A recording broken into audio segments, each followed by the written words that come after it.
अरे चुप रहो, नहीं डांटेंगे तुम्हें ना। अरे तो चुप क्यों रहे हो?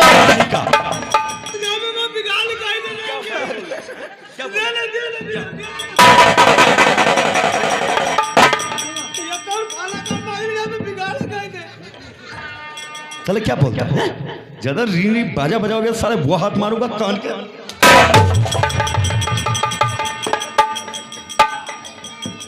कान खोलकर सुन लो। बढ़ आगे, बढ़। इसे उठा। देखो हवलदार, फौरन जागीर बस्ते चलने की तैयारी करो। ठीक है। किसी प्रकार की लापरवाही करोगे, अगर बाजा बजोगे तो बाजा हमारा बजेगा, इतना याद रखना। वर्मा जी, जागीर बस्ती की तैयारी। और ये चौकीदार साला कहाँ गायब हो जाता है? चौकीदार क्या है? ओ कोई साधन लाने की। ए चौकीदार, चले जाओ, कोनो खड़खड़ा वाले को पकड़ लो। सरकारी जीप जाएगी, खड़खड़े की तांगे की कोई आवश्यकता नहीं। सब अपनी गाड़ी चला। हाँ बिल्कुल चलेंगे। चलो, इतना सामान है साहेब का और दीदी के, समूला सामान लाद करके और हम लोग चल रहे हैं साहब जहाँ। ठीक है, चलो गाड़ी पर बैठो। आओ सब।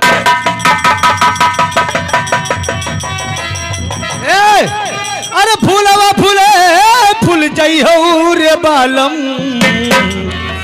अरे फूलवा फूले फूल जाई हो रे बालम, विदा कराए लई जई हो रे बालम, विदा कराए लई जई हो रे।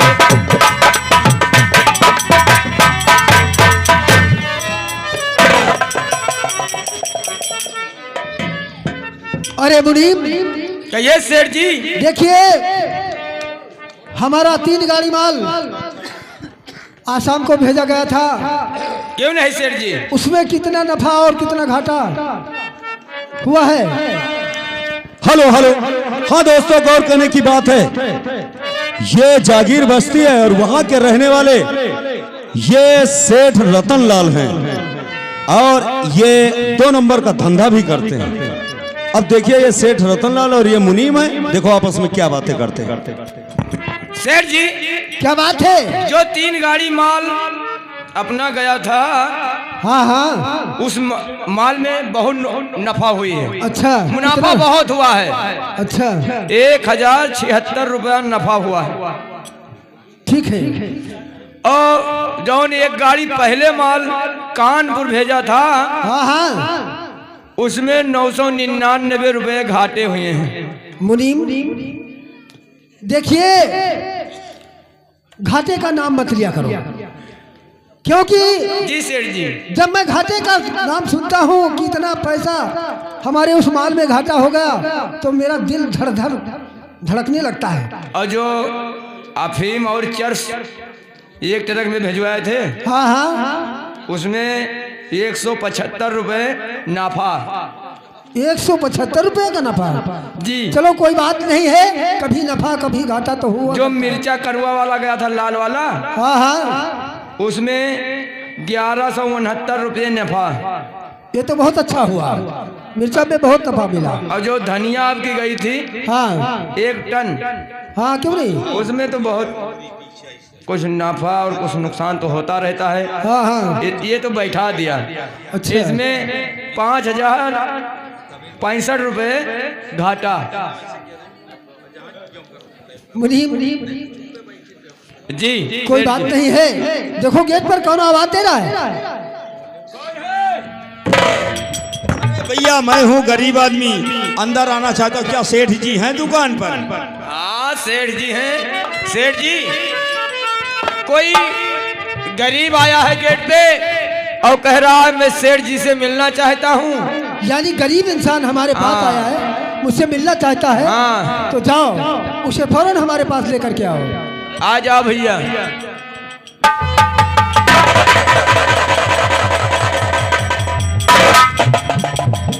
मुझे नौकरी से जी कोई दीजे, मुसीबत का मारा हूँ पुकार कीजिए, मुझे नौकरी।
मुसाफिर। सेठ जी मैं बहुत गरीब इंसान हूँ, नौकरी के लिए आया हूँ, खैर मुझे ठीक है, दुकान पर कोई काम दे दीजिए।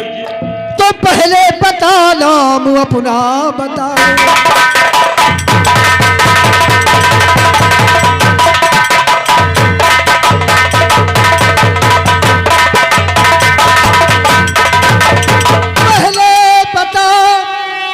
अपना बताओ और नहीं राज कोई तुमसे।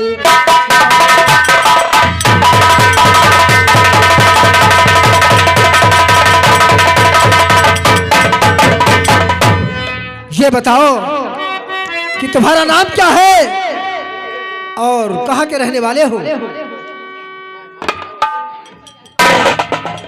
सेठ जी तो नाम विशाल, रहता हूँ मैं गाँव में, नौकरी के लिए सिर्फ आया शहर की। क्या कहूँ मैं गरीबी की अपनी व्यथा। अच्छा। क्या कहूँ मैं गरीबी की अपनी व्यथा। विधि ने ढाया कहर, विधि ने ढाया कहर जी, क्या कहूँ।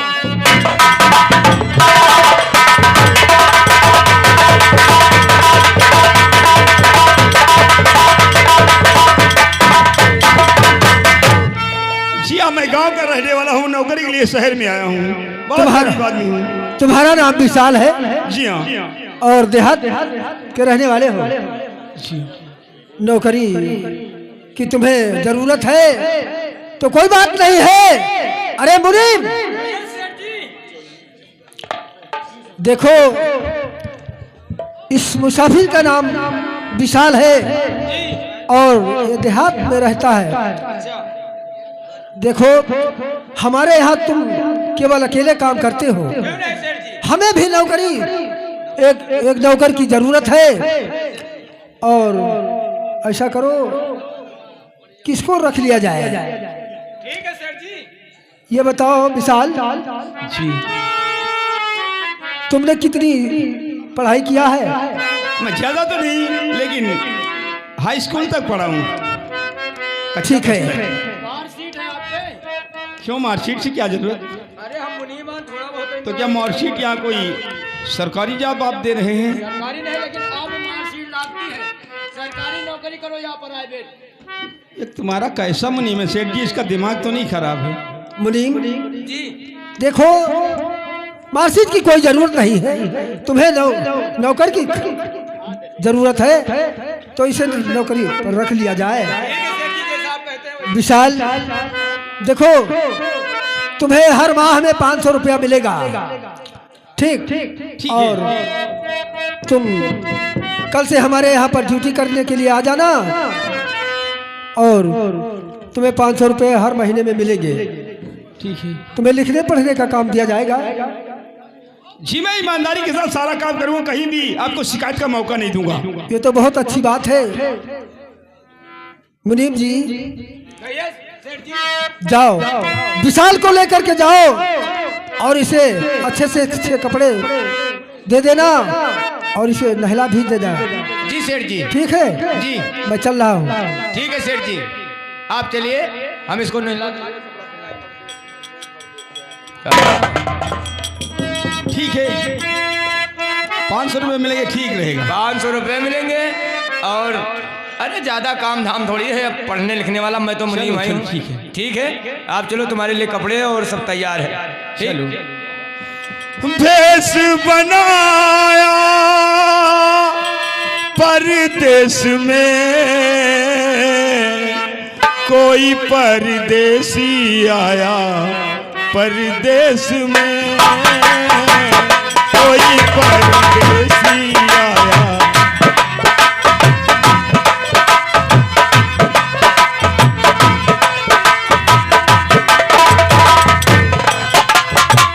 भेष बनाया परदेश में, कोई परदेसी आया परदेश में, कोई परदेसी।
साहब बोलो।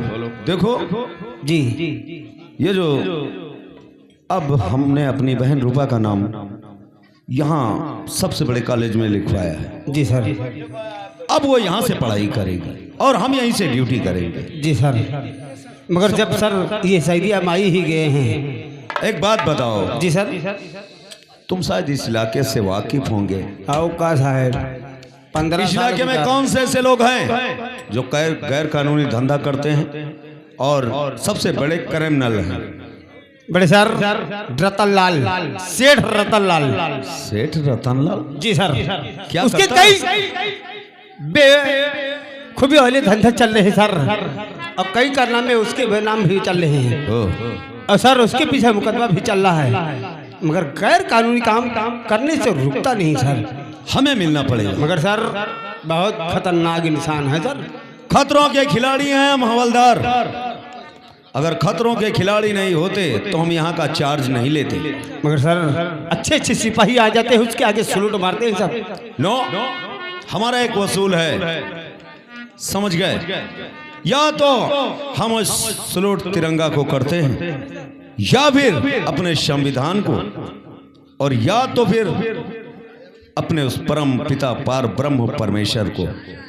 हम किसी क्रिमिनल या नेता या कमिश्नर मिनिस्टर को सलाम नहीं करते, समझ गए? जी सर। अगर वो क्रिमिनल है, चाहे वो मिनिस्टर हो, कमिश्नर हो, कोई भी हो, जी हम उसे सलाम नहीं करते। अगर वो हमारे जैसा है जी तो हम सैल्यूट कर, हम सब कुछ करने के लिए तैयार हैं। मगर सर हम उससे हाथ मिला लेंगे। सेठ रतन लाल तो ठीक है, चलो गाड़ी लेकर चलो। अभी इसी वक्त रतन लाल के ऊपर रेप डालते हैं। आइए सर। आइए हमारे साथ।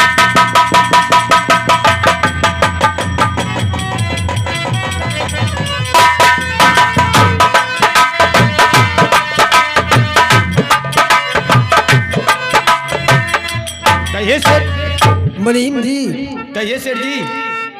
देखो, हमारे रोजगार में तो काफी घाटा मुनाफा हुआ ही करता है जी।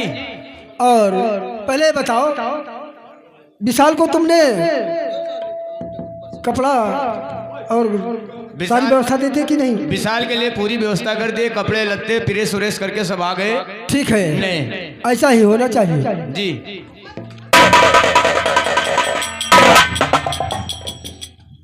कहो विशाल। जी सेठ जी। सब ठीक है?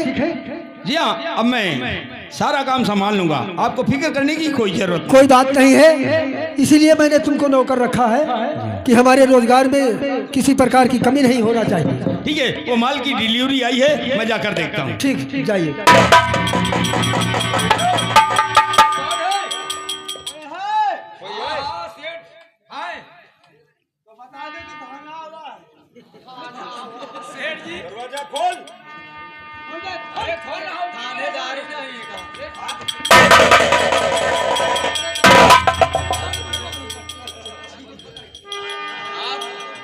क्या नाम है आप?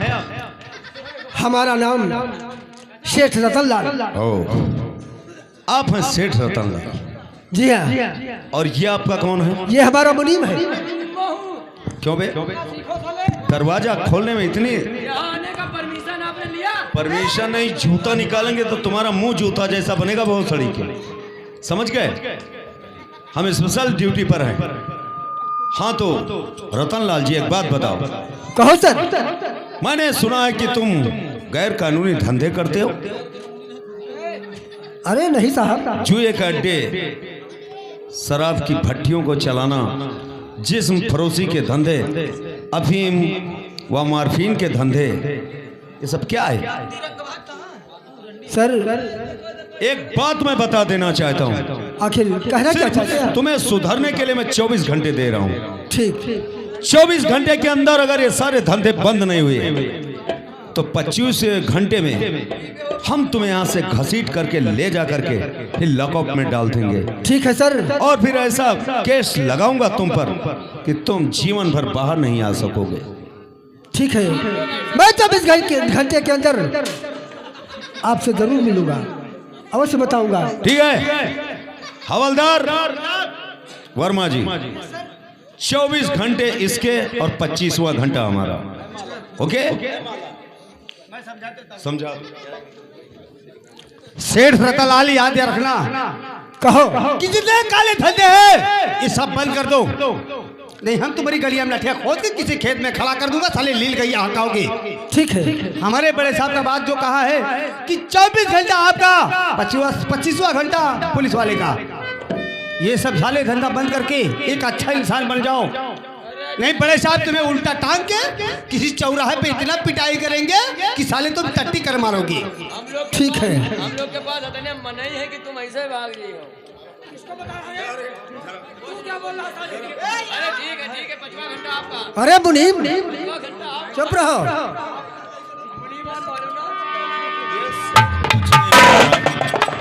धंधे इसके चले, ज्यादा टेंटे करोगे तो फिर तुम्हारा टेटुआ हमेशा के लिए बंद कर दूंगा, समझ गए? ठीक है, ठीक मैं जा रहा हूं। है इंस्पेक्टर साहब, आप जाइए, मैं 24 घंटे के अंदर आपको सारी बातें बता दूंगा। ठीक है, मैं तुम्हें सुधरने का एक चांस देता हूँ, ठीक है। बाकी हम चांस नहीं देते। नो FIR, नो जेल, सीधा ऊपर वाले से मेल। चलो आओ। जा सकते हैं।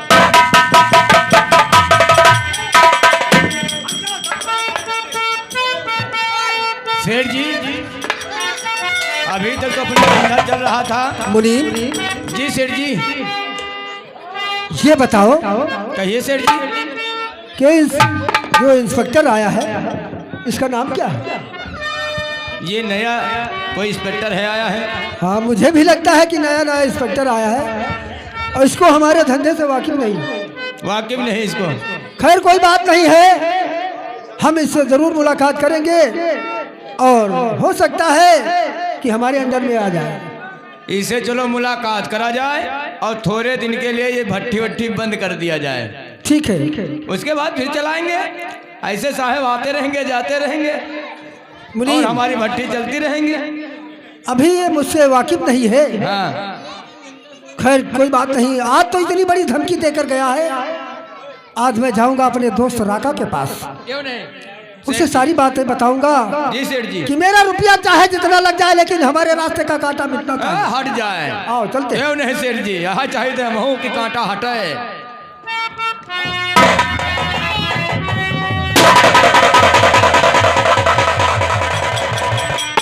सरदार जी जय मां भवानी। जय मां भवानी। शेरू, हाँ सरदार जी। इस समय तुम कहां से आ रहे हो? सरदार जी मैं जागीर बस्ती से आ रहा हूँ। कोई खबर? हाँ सरदार जी, एक बहुत बड़ी खबर लाया हूँ। बोलो, कौन सी खबर लेकर के हो शेरू? सरदार जी बताओ। आपके नाम पर सरकार ने 50,000 रुपया लगाया है। हाँ सरदार जी, और सुनिए सरदार जी। बोलो। सरदार सुनिए, खबर एक आया।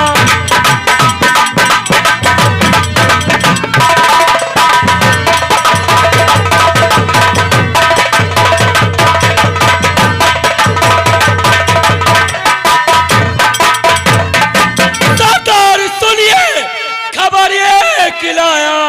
न कोई थाने में है इस पट्टरी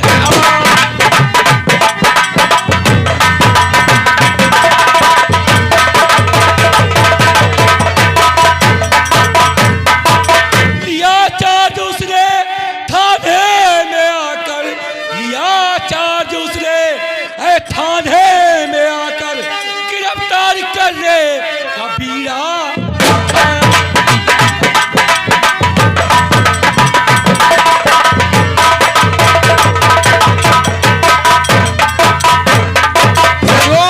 हाँ सरदार जी। तो पता फिर से शेरू कहाँ का?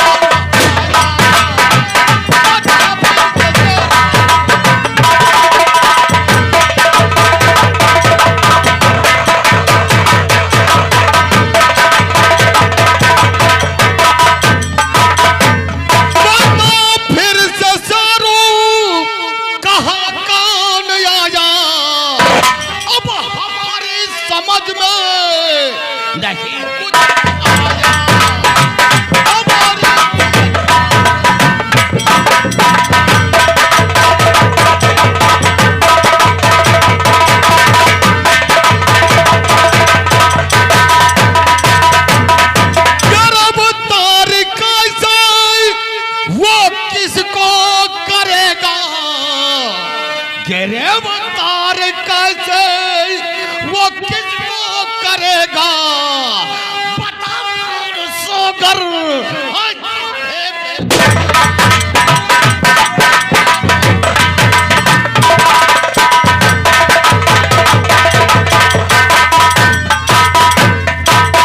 सरदार जी, थाने में सागर इंस्पेक्टर आया हुआ है। इंस्पेक्टर सागर? हाँ। शेरो, और उसे तो वो उसका जैसा कई आया अधिकारी था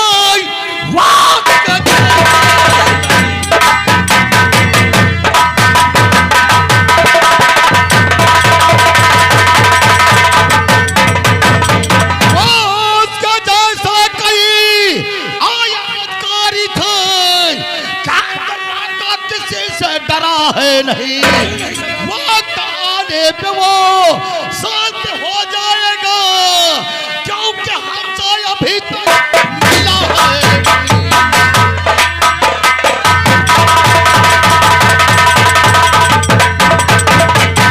चलो सरदार जी, छोड़ दो उसकी चिंता। वो इंस्पेक्टर से मुलाकात हो गई, या तो वो जागीर बस्ती थाना छोड़ कर चला जाएगा या मारा जाएगा। क्यों नहीं सरदार जी?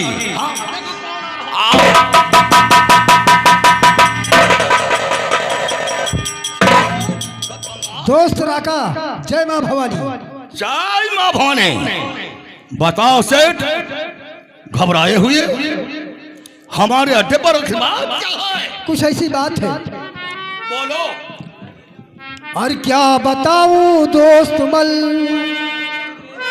क्या बताऊं दोस्त मल, मुझसे कहा जाता नहीं।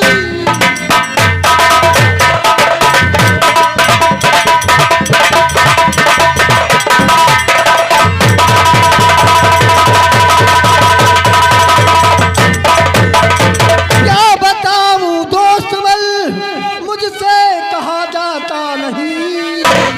और बिन बताए आपसे, बिन बताए आपसे मुझसे रहा जा।